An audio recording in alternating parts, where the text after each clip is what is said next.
Lecture audio du conte Olé ferme l'œil de Hans Christian Andersen par Valérie Alain.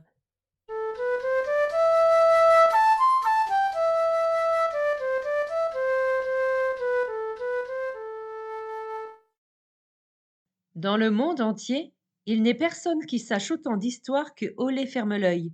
Il sait vraiment compter. Vers le soir, quand les enfants sont assez sagement assis à leur table ou sur leur tabouret, Olé ferme l'œil arrive. Il monte l'escalier sans bruit, car il marche sur ses bas. Il ouvre la porte tout doucement et pfut, il jette du lait doux dans les yeux des enfants, très peu, presque rien, mais toujours assez pour qu'ils ne puissent pas tenir les yeux ouverts, ni par conséquent le voir. Il se glisse derrière eux, leur souffle légèrement dans le cou, et alors ils ont la tête lourde, c'est vrai, mais cela ne fait pas de mal, car Olé ferme l'œil ne veut que du bien aux enfants. Il veut seulement qu'ils se tiennent tranquilles, et ils le sont surtout quand on les met au lit. Il faut qu'ils soient tranquilles pour qu'on puisse leur conter des histoires. Et lorsque les enfants dorment, Olé ferme l'œil, s'assied sur le lit.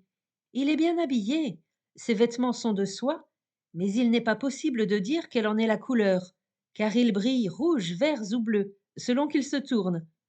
Il a un parapluie sous chaque bras, l'un couvert d'images, et il le déploie au-dessus des bons enfants qui rêvent alors toute la nuit les plus jolies histoires, et l'autre où il n'y a rien, et qu'il déploie au-dessus des enfants mal élevés qui dorment alors lourdement et se réveillent le matin sans avoir rien rêvé du tout. Et nous allons entendre comment Olé ferme l'œil est venu chaque soir pendant toute une semaine trouver un petit garçon qui s'appelait Hjalmar, et ce qu'il lui a raconté. Cela fait 7 histoires, puisqu'il y a 7 jours dans la semaine. Lundi. Écoute un peu, dit Olé ferme l'œil, le soir après avoir mis Hjalmar au lit. Je vais décorer la chambre. Et toutes les plantes, dans les pots de fleurs, devinrent de grands arbres, qui étendaient leurs longues branches sous le plafond et le long des murs, en sorte que toute la pièce semblait un charmant pavillon, et toutes les branches étaient couvertes de fleurs, et chaque fleur était plus jolie qu'une rose, sentait aussi bon, et, si l'on voulait la manger, était plus sucrée que des confitures. Les fruits avaient l'éclat de l'or, et il y avait des pains mollets tout bourrés de raisins secs. C'était superbe. Mais voilà que de terribles gémissements sortent du tiroir de la table, où étaient les livres d'école de Hjalmar. Qu'est-ce que c'est que ça dit Olé ferme l'œil. Et il alla ouvrir le tiroir de la table. C'était l'ardoise qui était mal à son aise, parce qu'un chiffre inexact s'était introduit dans le calcul, et rien n'allait plus. Le crayon sautait et se démenait avec la ficelle où il était attaché, comme s'il était un petit chien. Il voulait corriger le calcul, mais ne le pouvait pas. Et puis il y avait le cahier d'écriture de Hjalmar, qui se lamentait en dedans. C'était pénible à entendre. Au long de chaque page étaient toutes les majuscules, avec la minuscule à côté. Cette rangée du haut en bas était là comme modèle, et à la suite venaient des lettres qui se croyaient pareilles au modèle. C'était Hjalmar qui les avait écrites. Elles semblaient être tombées au-dessus du trait de crayon sur lequel elles auraient dû se tenir. Regardez, voilà comment on se tient, disait le modèle. Regardez là, sur le côté. Faites ça, d'un trait. Oh, nous voulons bien dire les lettres de Hjalmar, mais nous ne pouvons pas, nous sommes malades. Alors vous aurez de la poudre calmante, dit Olé ferme l'œil. Oh non, crièrent-elles, et elles se tinrent si droites que c'était un plaisir de le voir. Allons, nous ne raconterons pas d'histoire, dit Olé ferme l'œil. Il faut que je vous fasse faire l'exercice. Une, deux, une, deux. Et il fit faire l'exercice aux lettres, qui se tinrent aussi droites et gaillardes qu'un modèle. Mais lorsque Olé ferme l'œil fut parti, et que Hjalmar le matin les regarda, elles étaient aussi lamentables qu'auparavant. Mardi. Aussitôt que Hjalmar fut au lit, Olé ferme l'œil toucha tous les meubles de la chambre, avec sa petite seringue de troll, et ils se mirent à bavarder, et tous parlaient d'eux-mêmes, sauf le crachoir, qui restait muet, et s'irritait de les voir si vaniteux qu'ils ne parlaient que d'eux-mêmes, ne pensaient qu'à eux-mêmes, et ne songeaient pas du tout à celui qui restait si humblement dans son coin, et laissait les gens cracher sur lui. Au-dessus de la commode était accroché un grand tableau dans le cadre doré. C'était un paysage. On voyait de grands vieux arbres, des fleurs dans l'herbe, et un lac avec une rivière qui coulait derrière le bois, passait devant de nombreux châteaux et se jetait loin dans la mer. Olé ferme-l'œil toucha le tableau avec sa seringue de troll, et les oiseaux peints se mirent à chanter. Les branches des arbres s'agitèrent, et les nuages voguèrent dans le ciel. On pouvait voir leurs ombres se déplacer. Puis Olé ferme-l'œil souleva Hjalmar contre le cadre, et Hjalmar avança ses jambes dans le tableau et fut debout dans l'herbe haute. Le soleil perçait entre les branches des arbres et l'éclairait. Il courut au lac, entra dans une barque peinte en rouge et blanc, qui était là. Les voiles brillaient comme de l'argent, et 6 cygnes, chacun avec une couronne d'or autour du cou et une étoile bleue étincelante sur la tête, tiraient la barque au long des forêts vertes, où les arbres parlaient de brigands et de sorcières, et les fleurs de gentils petits elfes, et de ce que les papillons leur avaient raconté. De très jolis poissons aux écailles d'or et d'argent nageaient derrière la barque. Ils sautaient parfois hors de l'eau, et des oiseaux rouges et bleus, grands et petits, volaient derrière eux en de longues rangées. Les cousins dansaient et le hanneton bourdonnait. Tous voulaient accompagner Hjalmar, et chacun avait une histoire à raconter. Ce fut une belle promenade à la voile. Tantôt les forêts étaient drues et sombres, tantôt elles étaient comme un délicieux parc fleuri et ensoleillé, où l'on voyait de grands châteaux de verre et de marbre. Sur les balcons étaient des princesses, et tous étaient les petites filles que Hjalmar connaissait bien. Il avait joué avec elles. Elles tendirent la main, et chacune tenait les cochons en sucre les plus exquis que pût vendre aucun confiseur. Et Hjalmar saisit le bonbon par un bout au passage de la barque, et la princesse tenait bien de son côté, en sorte que chacun avait son morceau, elle le plus petit, et Hjalmar le plus gros de beaucoup. À chaque château, de petits princes montaient la garde, un sabre d'or appuyé sur l'épaule, et faisait pleuvoir les raisins secs et les soldats de plomb. C'étaient de vrais princes. Hjalmar traversait tantôt des forêts, tantôt de vastes salles, ou bien une ville. Et il arriva aussi dans celle qu'habitait sa bonne d'enfant, celle qui l'avait portée quand il était tout petit garçon, et qu'il l'aimait tant. Et elle lui fit signe, et chanta la jolie petite strophe qu'elle-même avait composée et envoyée à Hjalmar. Oh, comme souvent je repense à toi, mon petit Hjalmar, mon petit chéri. J'ai baisé, tu sais, ta petite bouche, et puis ton front et tes joues roses. Et j'ai entendu ton premier babil, il a fallu que je te quitte. Que notre Seigneur enfant te bénisse, ange venu de son royaume. Et tous les oiseaux chantaient avec elle, les fleurs dansaient sur leurs tiges, et les vieux arbres se penchaient, comme si Olé ferme-l'œil leur eût aussi conté des histoires. Mercredi. Non, comme la pluie tombait dehors, Hjalmar pouvait l'entendre dans son sommeil, et quand Olé ferme-l'œil ouvrit une fenêtre, l'eau montait jusqu'au chambranle. C'était un vrai lac dehors, mais un vaisseau magnifique était devant la maison. Veux-tu naviguer, petit Hjalmar demanda Olé ferme-l'œil. Tu pourras voir cette nuit des pays étrangers, et demain matin être de retour. Et soudain Hjalmar fut debout, en ses habits du dimanche, au milieu du vaisseau magnifique, et aussitôt le temps fut superbe, et l'on vogua par les rues, on contourna l'église, et l'on fut bientôt en pleine mer.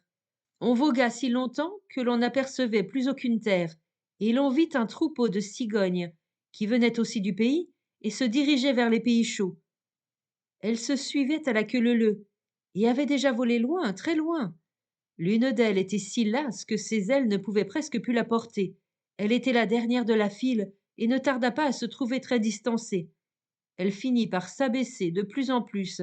Les ailes déployées, donna encore quelques coups d'aile, mais en vain. Alors elle se posa sur un cordage du vaisseau, glissa le long de la voile et paf, la voilà sur le pont. Le mousse la prit et la mit dans le poulailler, avec les poules, les canards et les dindons. La pauvre cigogne était toute penaude au milieu d'eux. En voilà un oiseau, dirent toutes les poules. Et le dindon se gonfla tant qu'il put, et lui demanda qui elle était. Et les canards marchaient à reculons, se poussaient entre eux et cancanaient. Et la cigogne parla de la chaude Afrique, et des pyramides, et de l'autruche qui court dans le désert comme un cheval sauvage. Mais les canards ne comprenaient rien à ce qu'elle disait, et se poussant entre eux, nous sommes bien d'accord, n'est-ce pas? Elle est bête. Oui, elle est bête, dit le dindon, et il glouglouta. Alors la cigogne se tut et rêva de son Afrique. Vous avez là de jolies jambes minces, dit la dinde. Qu'est-ce qu'elle coûte, l'aune? Ouin, ouin, ouin, dirent tous les canards, mais la cigogne fit semblant de ne pas entendre. Vous pourriez bien rire aussi, dit la dinde, car c'était spirituellement dit. Ou bien peut-être est-ce trop vulgaire pour vous? Aïe, aïe, aïe, aïe, aïe, vous manquez de diversité. Continuons à être intéressants pour nous-mêmes. Et les dindes de glousser, et les canards de cancaner.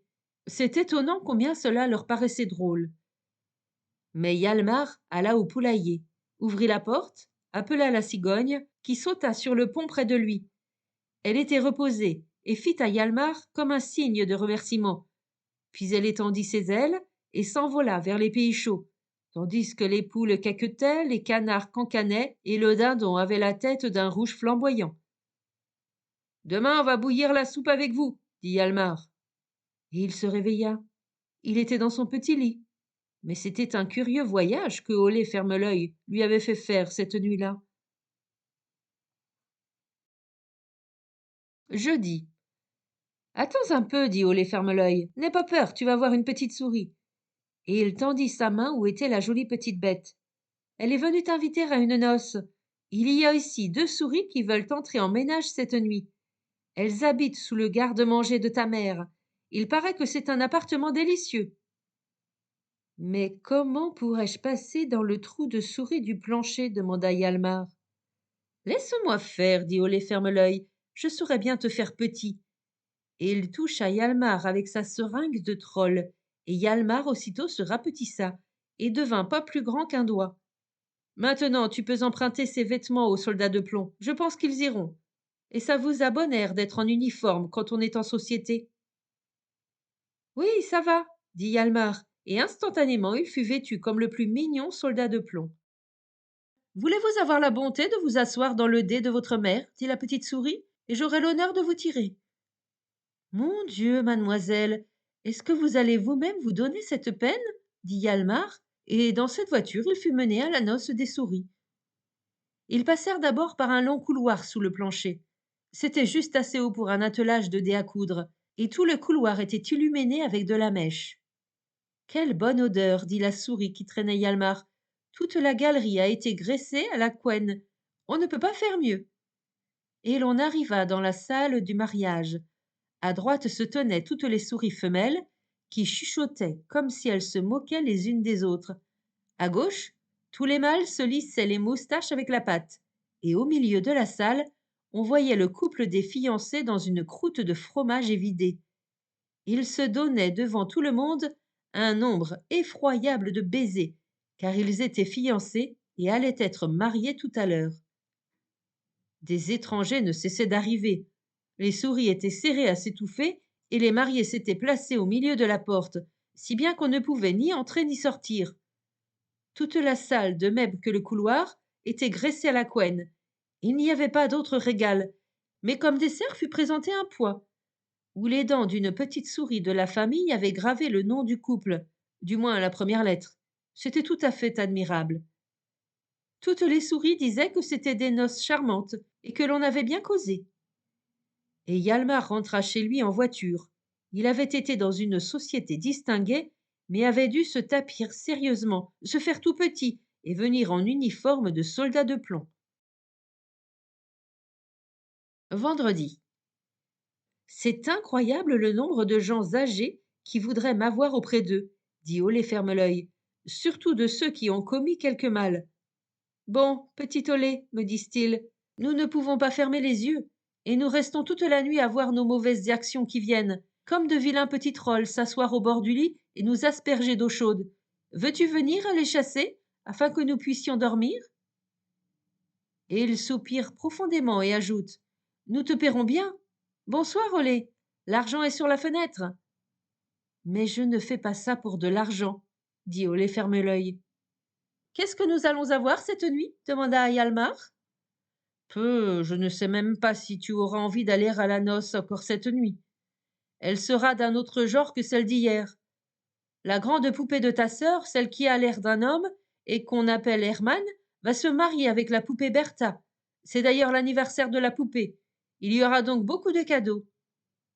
Oui, je connais ça, dit Hjalmar.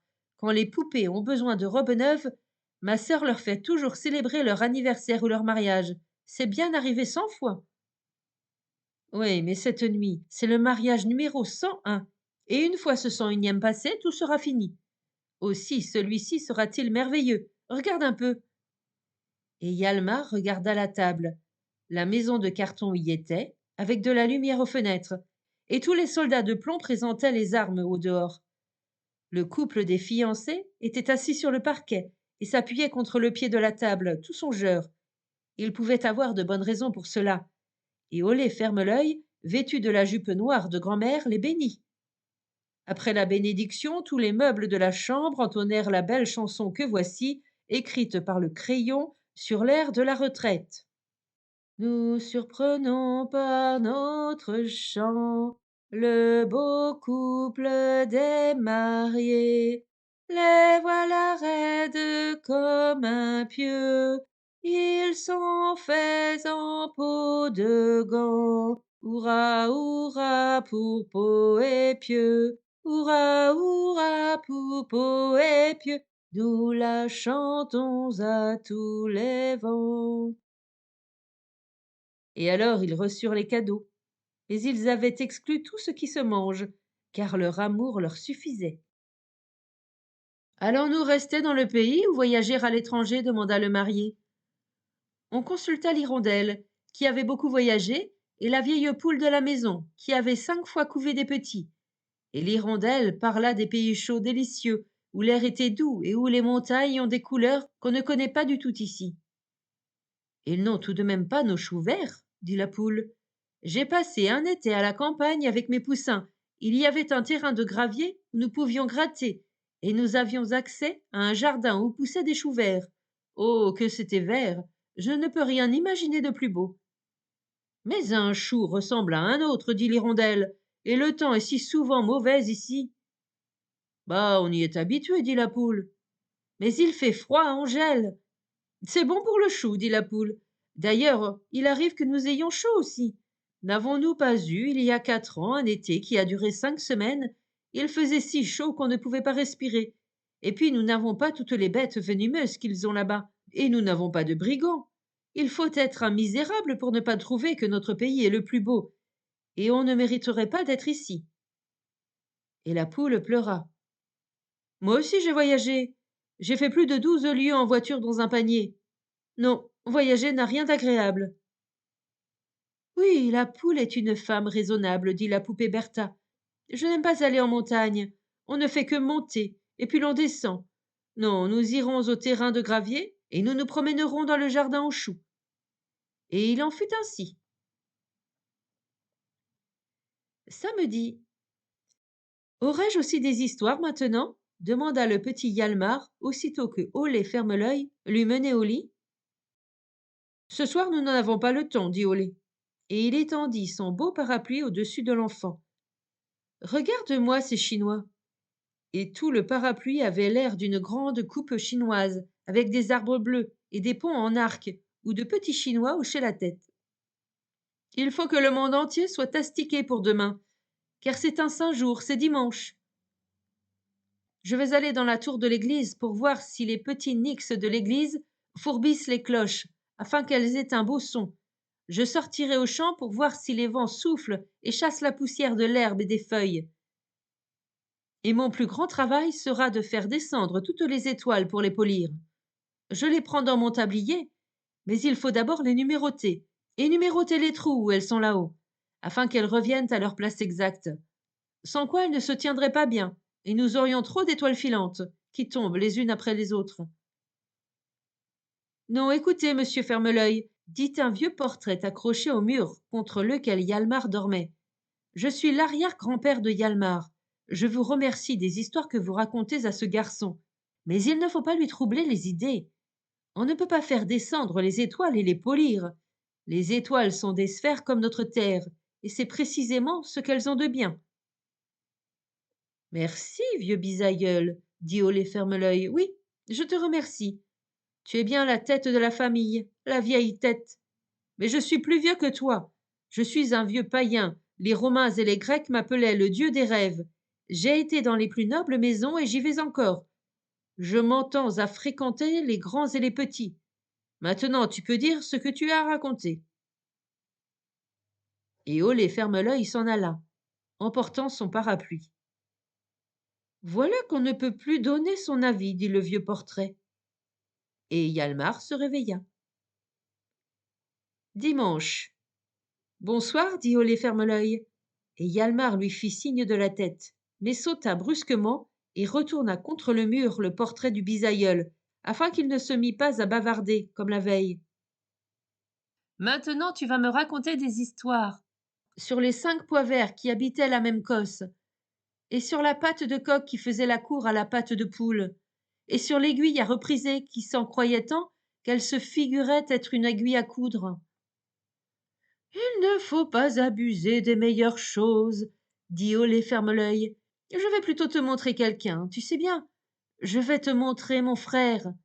Il s'appelle aussi Olé Ferme-l'œil, mais il ne vient jamais trouver personne plus d'une fois. Et quand il vient, il vous prend sur son cheval et vous conte des histoires. Il en sait 2 seulement. L'une est si merveilleusement belle que nul au monde ne peut l'imaginer, et l'autre est si vilaine et affreuse. Non, cela ne peut pas se décrire. Et Olé Ferme-l'œil tint le petit Hjalmar debout à la fenêtre et dit: Tu vas voir mon frère, l'autre, Olé Ferme-l'œil. On l'appelle aussi la mort. Tu vois, il n'a pas du tout l'air aussi méchant que dans le livre d'images. Il n'est qu'un squelette. Non, c'est de la broderie d'argent qu'il a sur son costume. Cela fait un bel uniforme de chasseur. Un manteau de velours noir flotte derrière lui. Regarde comme il court au galop. Et Hjalmar vit comme Olé Ferme-l'œil, dans sa course, prenait jeunes et vieux sur son cheval, et il les plaçait tantôt devant lui et tantôt derrière, mais toujours il demandait d'abord: Comment est ton cahier de notes? Il est bon, disaient-ils tous. Donne que je le voie moi-même, disait-il. Et il lui montrait le cahier, et tous ceux qui avaient très bon ou excellent venaient devant sur le cheval et entendaient l'histoire merveilleuse. Mais ceux qui avaient passable et médiocre devaient aller derrière et entendre la vilaine histoire. Ils frissonnaient et pleuraient. Ils voulaient sauter de cheval, mais ne le pouvaient pas, car ils étaient tout de suite enchaînés. Mais la mort est un charmant Olé Ferme-l'œil, dit Hjalmar. Je n'ai pas peur de lui. Il ne faut pas en avoir peur, dit Olé Ferme-l'œil. Veille seulement à ce que ton cahier de notes soit bon. Voilà qui est plein d'enseignements, marmonna le portrait du bisaïeul. Il est utile de donner son avis. Et il était très content. Telle est l'histoire de Olé Ferme-l'œil. Et il pourra ce soir vous en raconter plus long lui-même.